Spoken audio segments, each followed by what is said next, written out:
বাংলাদেশ সরকারের পক্ষ থেকে শিগগিরই জুলাই মাসে সংঘটিত গণহত্যার বিষয়টি আন্তর্জাতিক অপরাধ আদালতে পাঠানোর সিদ্ধান্ত নেওয়া হবে বলে জানিয়েছেন প্রধান উপদেষ্টা ডক্টর মোহাম্মদ ইউনূস।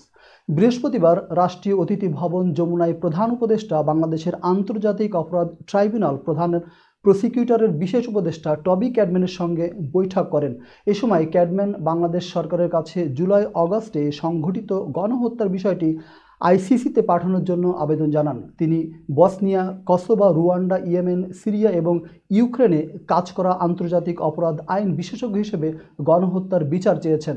প্রধান উপদেষ্টা জানান, জাতিসংঘের ফ্যাক্ট ফাইন্ডিং মিশনের রিপোর্ট অনুযায়ী অভ্যুত্থানকালে মানবতাবিরোধী অপরাধ সংঘটিত হয়েছে। তাই বাংলাদেশ শীঘ্রই সিদ্ধান্ত নেবে যে তারা এই বিষয়টি আইসিসিতে পাঠাবেন কিনা।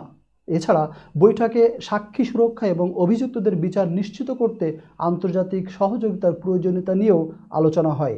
তিনি বলেন, জুলাইয়ের গণজাগরণের সময় ১৪০০ শিক্ষার্থী, প্রতিবাদকারী ও শ্রমিক হত্যার নির্দেশকারীদের বিশ্বকে জানানো উচিত।